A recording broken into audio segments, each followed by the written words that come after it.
जय हिंद दोस्तों, वंदे मातरम। सबसे पहले आप लोग इस तस्वीर को देखिए। इस तस्वीर में पहले जो इंसिडेंट है वो सीडीएस बिपिन रावत की आकस्मिक मृत्यु का है और दूसरा जो इंसिडेंट है वो है प्रयागराज में अतीक अहमद के साथ जो घटना कल रात को हुई है उसके बारे में। इन दोनों के ऊपर फेसबुक पोस्ट के ऊपर जिस प्रकार के रिएक्शन सामने आए हैं वो भी आप देख सकते हैं। किस प्रकार से एक मृत्यु के ऊपर लोग हंस रहे थे तो वहीं दूसरी की तरफ रो रहे हैं। अतीक अहमद के बारे में अगर हम बात करें तो अतीक अहमद कोई ऐसा व्यक्ति नहीं है जिसके बारे में कोई लोग ना जानते हैं। जो लोग प्रयागराज के रहने वाले हैं उनका मानना है कि भाई 1990 के दशक में अतीक अहमद का जो पूरा एक खौफ था वो ओसामा बिन लादेन से कम नहीं था। जो लोग भुगत भोगी हैं वो जानते हैं कि अतीक अहमद कितना बड़ा दुर्दांत अपराधी था। ऐसे में इतने बड़े दुर्दांत अपराधी की मृत्यु के ऊपर इस प्रकार से शोक मनाना कहीं ना कहीं समझ से परे होता है। लेकिन भाई आम जनता का समझ में आता है कि आम जनता शायद अपनी चीजों को कुछ अलग तरीके से लेती होगी, लेकिन जब बड़े राजनेता इन्फ्लुएंसर इस तरह की बातें करते हैं और कहते हैं कि नहीं भैया ये जो हो रहा है योगी राज में गलत हो रहा है, तो कहीं ना कहीं फिर उनकी मतलब जो मानसिकता है उसके ऊपर सवाल जरूर उठता है। यहाँ पर हम लोग एक इंसिडेंट की बात करते हैं। ये इंसिडेंट की बात है, करीब अंकित जन ने ट्वीट करते हुए बताया कि 33 साल से अतीक अहमद से लड़ रही इस महिला का नाम है जयश्री कुशवाहा। अतीक अहमद के 12 बीघा जमीन कब्जा करने के बाद पति मारा गया, भाई को करंट लगने से मृत्यु हो गई, बेटे को गोली लगी, खुद की जान के ऊपर 7 बार हमले हुए। आप सोचिए आज इस महिला के मन में संतुष्टि जब एक बाहुबली को जमींदोज होते हुए देखा होगा। अतीक के साथ न्याय हुआ या नहीं भगवान जाने, पर कर्मों के हिसाब से एक दिन तो ये होना ही था। मतलब ये एक वाक्य बस मैंने आपको इसलिए बताया कि आप समझ सकें कि भाई अतीक अहमद का क्या इतिहास था, अतीक अहमद की क्या मानसिकता थी और अतीक अहमद किस तरीके से मतलब अपना पूरा दुर्दांत अपराध की जगत को चलाया करता था। अब हम बात करते हैं कुछ एक रिएक्शन की तरफ जो कि अतीक अहमद के साथ जो ये आकस्मिक मृत्यु हुई है उसके ऊपर आ रही है। मानसिकता हम समझ ही चुके हैं। सबसे पहले यहां पर बात करते हैं महुआ मोइत्रा की। महुआ मोइत्रा ने ट्वीट करते हुए लिखा कि BJP has turn India into a mafia Republic. I will say it there, I will say it abroad, I will say it everywhere because it is the truth. 2 men in custody shot dead in front of zillion policemen and cameras. This is the death of the rule of law. Madam ने यहाँ पर बहुत अच्छी बात कही है कि वो हर जगह जाकर इस बारे में बात करेंगे, लेकिन शायद वो ये बोलना भूल गई कि वहां पर कई सारे मीडिया पर्संस, कई सारे कैमरामैन मौजूद थे। क्या उनकी सलामती के बारे में आपने एक बार भी सोचा? नहीं। लेकिन आपको भाई अपनी बात कहनी है। और दूसरी बात, अतीक अहमद का जब अपराध जगत के टॉप पर बैठा हुआ था तब क्या हमने उसके बारे में बात करी थी? बिल्कुल नहीं। लेकिन आज की डेट में क्योंकि रोटी सेकना है तो इसलिए चीजें समझ में आती हैं।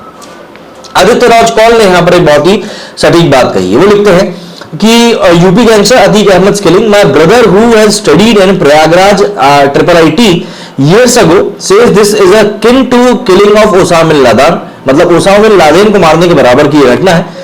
Since Atiq Ahmad has for decades been involved with killings of innocent across Uttar Pradesh with political backing, the killing in public in media glare may be bad in perception, ethically and against law of the land, but it is a landmark moment in UP gang war history, an end of a brutal gory chapter. देखिए अतीक अहमद की अगर आप कहानियों की बात करने के लिए जाएंगे तो आपको यूपी में कई सारे किस्से सुनाने वाले लोग मिल जाएंगे, उसकी दुर्दांतता की कहानियां भी मिल जाएंगी। लेकिन जिस तरीके से उसके ऊपर रोया जा रहा है वो दरअसल काफी ज्यादा चिंताजनक है। अखिलेश यादव का इसके ऊपर रिएक्शन आया है, लेकिन अखिलेश यादव की तारीफ तो अतीक अहमद कर चुका है। अब अतीक अहमद जिसके ऊपर 160 से ज्यादा मामले दर्ज है, अगर वही अखिलेश यादव की तारीफ कर रहा है, संबंधों का हिसाब आप खुद लगा सकते हैं। इसके अलावा राणा अयूब कहां पीछे रह सकती थी? इन्होंने ट्वीट किया है, you seriously still think this is about lawlessness. मतलब क्या आपको अभी भी लगता है कि लॉलेसनेस के बारे में, मतलब कि कानून व्यवस्था सही नहीं थी? नहीं, वहां पर कुछ और ही दिख रहा है इनको। क्या बताया, विकास दुबे की जब गाड़ी पलटी तब मुझे ध्यान नहीं कि ऐसा कुछ इन्होंने मन से कहा होगा, खाना पूर्ति के लिए जरूर कह दिया हो तो बात अलग है। ओवैसी जी यहां पर लिखते हैं कि Atiq and his brother were killed while in police custody and were handcuffed. Slogans of JSR मतलब कि जय श्री राम के नारे यहां पर लगाए गए। Their murder is a perfect example of Yogi's big failure of law and order. Those celebrating encounter Raj are equally responsible for this murder. In a society where murders are celebrated, what's the use of criminal justice system? यहाँ पर कोई भी encounter को celebrate नहीं कर रहा है। यहाँ पर जो भी इंसान इस एनकाउंटर से दुखी नहीं है, मैं सेलिब्रेट की तो बात ही नहीं कर रहा, इस एनकाउंटर में जो व्यक्ति दुखी नहीं है वो सिर्फ और सिर्फ इसलिए दुखी नहीं क्योंकि वो जानता है कि अतीक अहमद ने अपने टॉप के टाइम में जब वो दुर्दांत माफिया हुआ करता था तब उसने किस प्रकार से लोगों को परेशान किया, लोगों की जमीनों पर कब्जा किया, अपराध जगत में अपना बड़ा नाम बनाया। वो सब चीजें लोगों को ध्यान है। तो ऐसे में जो व्यक्ति खुद सिविलाइज सोसाइटी में रहने के काबिल नहीं है, उसके ऊपर लोग शोक क्यों मनाएंगे। आगे बढ़ते हैं। ये ट्वीट किया सुरेश चौहान के जी ने। इसमें उन्होंने जिस गाड़ी का उपयोग किया उस गाड़ी की डिटेल बताई कि वो गाड़ी जो है सरदार अब्दुल मनन खान के नाम से है। कपिल सिब्बल लिखते हैं 2 murders in UP, Atiq Ahmed and brother Ashraf, rule of law. मतलब रूल ऑफ लॉ का भी साथ में मर्डर हुआ है। मतलब मेरे को वाकई में ध्यान नहीं आता है कि लोगों ने दूसरे राज्य के कभी इतना कुछ बोला। लेकिन मैं यहां पर ट्वीट करती हैं, a well executed drama, wish Atiq Ahmed had survived a few more days to name other politicians with ISI links. Going by how the shooters were chanting Jai Shri Ram after the shooting without any iota of doubt, this is a drama, a well executed drama. The reason Atiq Ahmed and his brother were shot in front of media was to create a sensation, also to add the communal angle to the drama and confusion. This is ISI sleeper cell hit job, correct me if I am wrong. Literally यहाँ पर यही लगा है, इस प्रकार के नारे लगाए गए, मीडिया के सामने इस पूरी अपराध को अंजाम दिया गया। ये क्लियरली स्टेज ड्रामा ही, लेकिन ये ड्रामा योगी सरकार के द्वारा किया गया नहीं, बल्कि उन लोगों के द्वारा किया गया जिनके नाम बाहर आ सकते थे। पाकिस्तान से हथियारों की सप्लाई होती थी, ये बात निकलकर सामने आ ही चुकी थी। पाकिस्तान से और क्या क्या लिंक्स जोड़े थे, ISI, लश्कर तैयबा, सबके नाम आ रहे थे। अबू सलीम का नाम सामने आ रहा था। जाहिर सी बात है कई लोगों को यहाँ परेशानी हो सकती थी कि भाई आने वाले दिनों में और क्या कुछ चीजें निकल सकता है। तो उसी का यहाँ पर हम लोग परिणाम भी देख रहे हैं। ड्रामा तो बिल्कुल।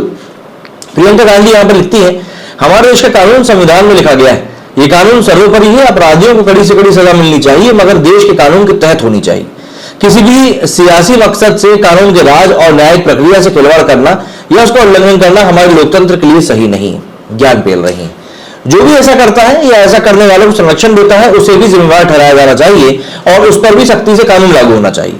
देश में न्याय व्यवस्था और कानून के राज का इकबाल बुलंद हो, यही हम सभी कोशिश होनी चाहिए। बिल्कुल, जिन लोगों ने भी हमला किया अतीक अहमद पर, सबके ऊपर कड़ी से कड़ी कार्रवाई होगी। अखिलेश यादव यहाँ पर लिखते हैं, जिनकी तारीफ अतीक अहमद खुद करते हुए नहीं थकते थे, उत्तर प्रदेश में अपराध की पराकाष्ठा हो गई है और अपराधियों के हौसले बुलंद है। जब पुलिस के सुरक्षा घेरे के बीच सरेआम गोलीबारी करके किसी की हत्या की जा सकती है, तो आम जनता को सुरक्षा का क्या। इससे जनता के बीच भय का वातावरण बन रहा है। ऐसा लगता है कुछ लोग जानबूझकर ऐसा वातावरण बना रहे हैं। यूपी के लोगों से अगर आप आज की डेट में बात करेंगे ना, तो वो ये कहेंगे कि इससे अच्छा माहौल तो पहले कभी यूपी में था ही नहीं।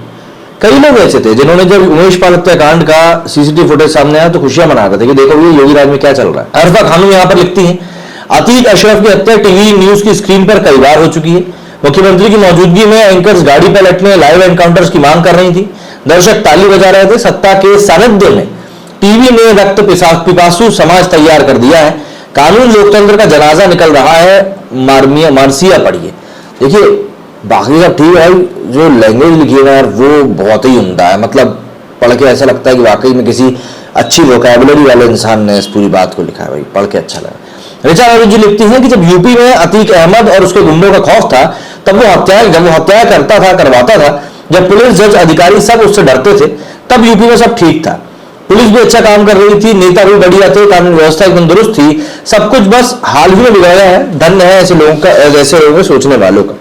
मतलब ये बात एक रियलिटी है कि 10 से 12 जजेस ने उस केस से अपने आप को हटा दिया था जिस केस में अतीक अहमद का नामजद होता था। आप खौफ को समझिए और फिर आप एक ऐसे अपराधी की मृत्यु के ऊपर इस तरह के आंसू बहा रहे हैं। आप लोग इस बारे में क्या कहना है कमेंट करके जरूर बताइएगा। मेरे इस वीडियो में फिलहाल इतना ही। जय हिंद, जय भारत।